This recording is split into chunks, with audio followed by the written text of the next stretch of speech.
Buenos días y bienvenidos a Iceberg de Valor, el podcast de inversión basado en el Value Investing.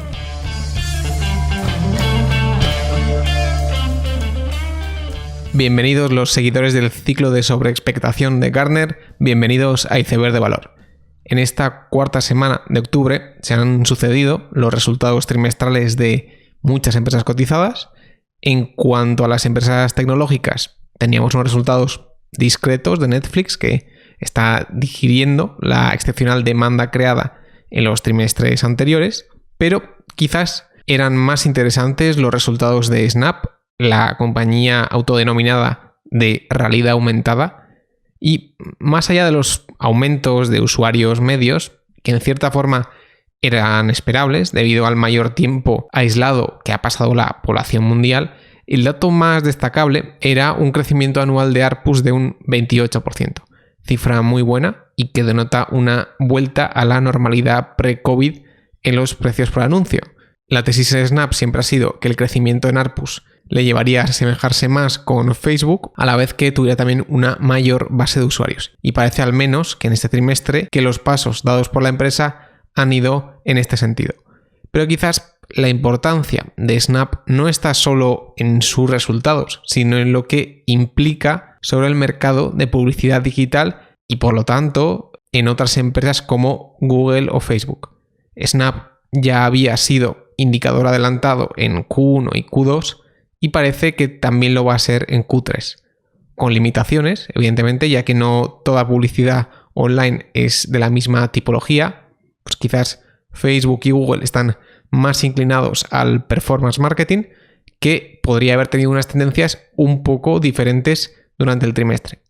Pero, en todo caso, buenos resultados de Snap, de esta diluidora en serie de las redes sociales, y buenas perspectivas de la publicidad digital en el tercer trimestre.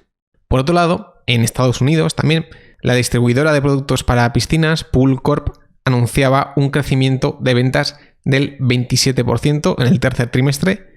En la medida que las familias han pasado más tiempo en casa, pues han gastado más dinero en construir, mejorar y mantener sus piscinas como alternativa a otras actividades de ocio. Como no podía ser de otra forma, cuando le inyectas este tipo de crecimiento a una empresa de este tipo, los resultados suelen ser espectaculares, ya que ese mercado o ese contexto tan robusto hace que ese 27% de crecimiento venga con una expansión de margen bruto que a su vez se apalanca en unos gastos operativos fijos, pues haciendo que los beneficios aumenten un 50%. Todo esto además con una reducción de circulante neto al rotar más el inventario, pues lo cual acaba por poner la guinda a unos resultados magníficos. Parece que la demanda por nuevas viviendas no ha parado, incluso en septiembre, y se espera que este crecimiento siga en los próximos trimestres y veremos si años. Algo a lo que también están apuntando otras empresas adyacentes como Tractor Supply. Aún así, lo que me parece muy interesante también es que estos resultados tan buenos de Pool Corp son también indicadores adelantados de otra empresa mucho menos comentada, como Fluidra. Fluidra en concreto sería el proveedor de Pool Corp en Estados Unidos y parece evidente que va a publicar resultados muy positivos en el tercer trimestre, y de hecho Fluidra me parece una empresa destacable, más allá de los resultados de este trimestre o el siguiente. Es una líder en un sector muy ordenado y que está consolidando, y además es un sector que crece a más que el PIB. Aunque no entra en el radar de muchos inversores por cotizar en España, no deja de ser una de las mejores compounders de nicho a nivel nacional. En el lado de las decepciones de la semana, el principal protagonista ha sido Intel, que aunque superaba expectativas y de hecho aumentaba el guidance general de la empresa, su segmento de data centers lo hacía mucho peor de lo esperado. Estos son detalles que no se pueden pasar por alto en un tipo de empresa donde sus resultados van con taquígrafo, y que cuando hay una decepción así es porque el problema es mayor de lo que se está viendo. Digo esto porque ya son varios problemas que está encadenando Intel. Para empezar, lleva tiempo con un AMD haciéndole más competencia que nunca tanto en precio y en rendimiento de sus chips. Luego, en el segundo trimestre, teníamos la noticia de que el tan esperado chip de 7 nanómetros se iba a retrasar más todavía, y ahora en este tercer trimestre tenemos una decepción en el segmento de data centers. Como digo, este tipo de sorpresas son alarmantes en una empresa de este tipo, que por otro lado está en un segmento de procesadores y semiconductores que está más caliente que en los últimos 10 años y donde todo apunta que va a ser la propia Intel la incumbente que puede quedarse sin su trono actual. Por otro lado, las elecciones americanas están cada vez más cerca, aunque en paralelo también ocurren pequeñas elecciones o ballots sobre temas concretos en diferentes estados. En semanas pasadas comentábamos el ballot sobre el gig economy en California con Uber y Lyft, pero dentro de poco también tendremos en Arizona la proposición 207, donde se decide sobre legalizar el cannabis y productos derivados a nivel recreativo.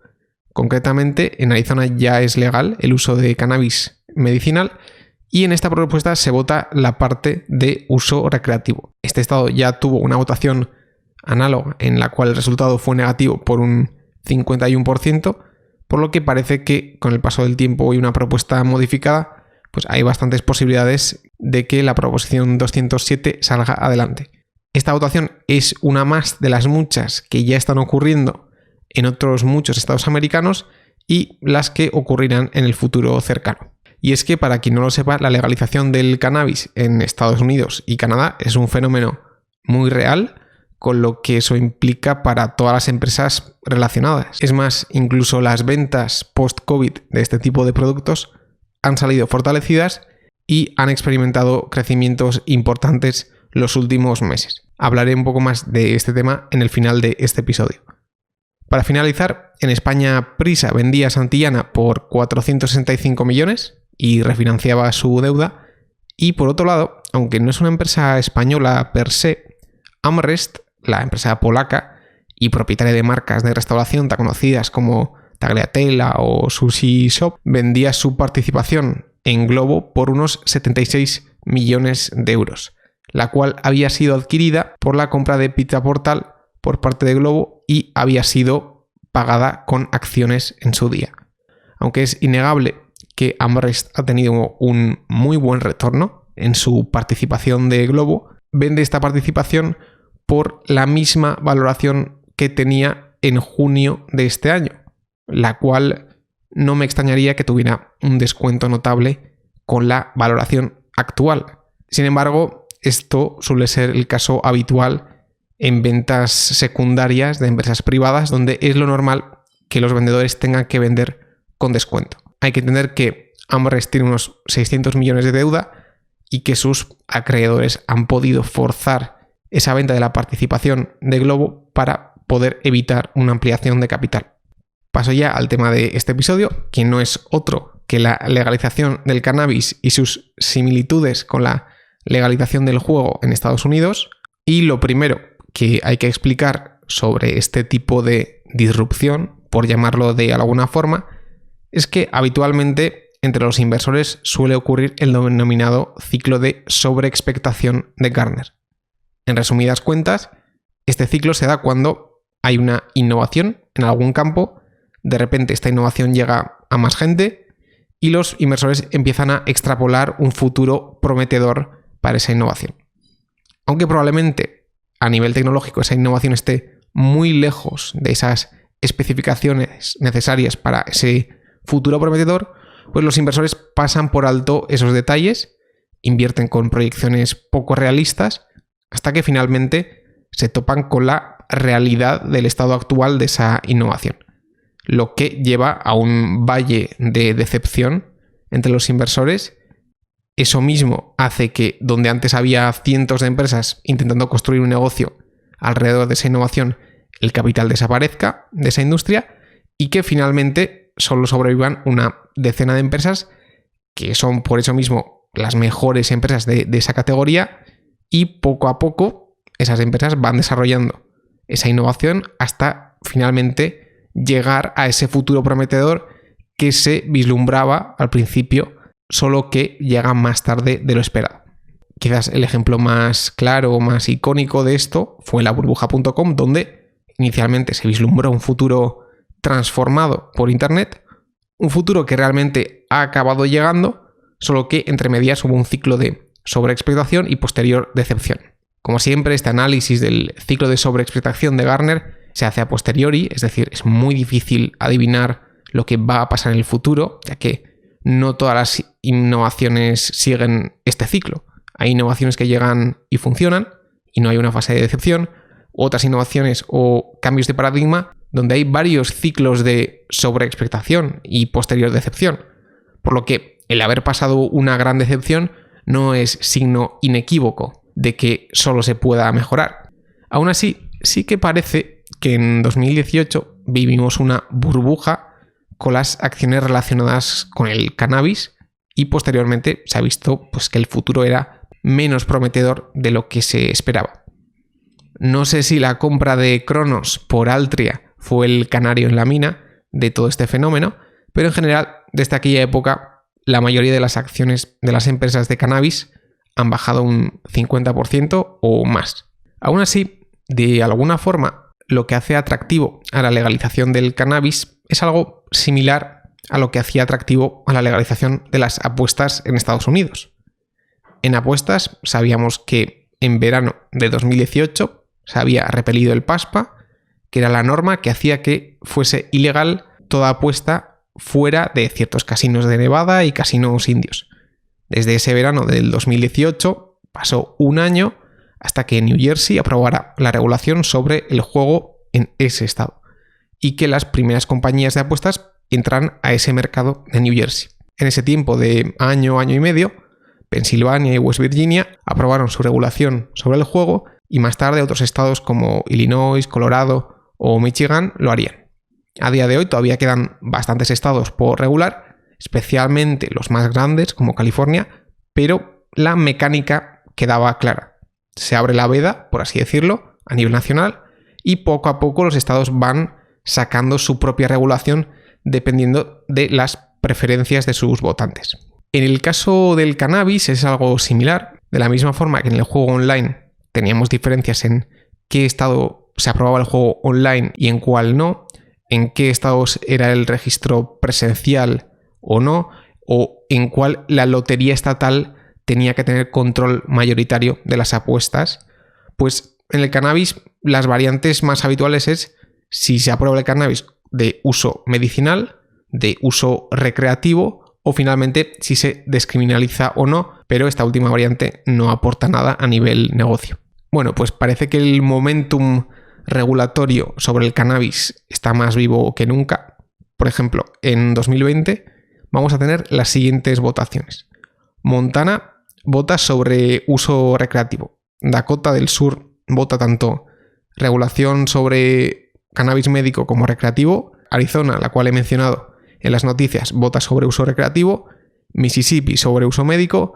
Y finalmente New Jersey vota sobre uso recreacional. Entonces, esto unido a los múltiples estados que ya tenían aprobada la regulación, ya sea médica o recreativa, antes de 2020, hace ver que el sector realmente está ganando tracción. Además, Estados Unidos se une a Canadá, que con su Cannabis Act en 2018 legalizó el cannabis con ciertas limitaciones. Y de ahí viene que muchas de las empresas relacionadas con el cannabis sean canadienses. Y de hecho, la tesis que hace atractivo a este sector es similar a la tesis que hacía atractivo al juego, en el sentido de que hay todo un mercado negro inmenso que aflora de forma legal. Y esto permite varias cosas. Primero, que se pueda vender online y sin ningún tipo de problema regulatorio. Y digamos que su TAM de mercado negro se pueda multiplicar al convertirse en un mercado legal. Digamos que esos serían los argumentos a favor del caso del cannabis. Sin embargo, yo también veo serios problemas o al menos diferencias notables con el mercado de apuestas y juegos. Lo primero es que es un mercado muy desordenado y fragmentado. Es decir, hay innumerables actores en el mercado del cannabis. Y será un mercado que internamente, dependiendo de la capacidad de financiación de estos actores, tendrá sus propios ciclos. Con el boom del 2018 estoy seguro que se crearon muchísimas empresas que ahora con unas fuentes de capital pues mucho más limitadas, lo están pasando mal. Por lo tanto, es muy difícil elegir ganadores. Y de hecho, esta fragmentación se une a que el producto no está bien definido. Tú, si vas a la web de Canopy, puedes ver todo tipo de variantes, ya sea en forma de bebida, pomada, alimentos, vaping, y realmente es muy difícil estimar cuál es el TAM real del negocio, porque no sabes cuántas de estas vertientes del negocio realmente van a existir en el futuro. Es decir, existen bebidas con THC, pero que existan y que tengan ciertos clientes ahora no te asegura que dentro de 3 años esa vertiente vaya a ser un negocio viable. Por lo tanto, estimar el TAM es muy difícil. Y con esto llego a mi tercer punto, que es un mercado esencialmente de capital riesgo.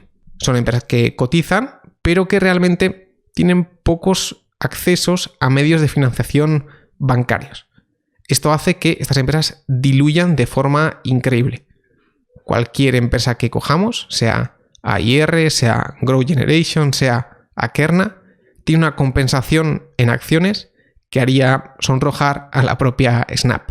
Y de hecho me parece curioso el caso de Akerna, que es un software para empresas de cannabis que les permite traquear el origen de las semillas y llevar inventarios, y viendo esa descripción, pues yo me esperaba encontrar una empresa decente.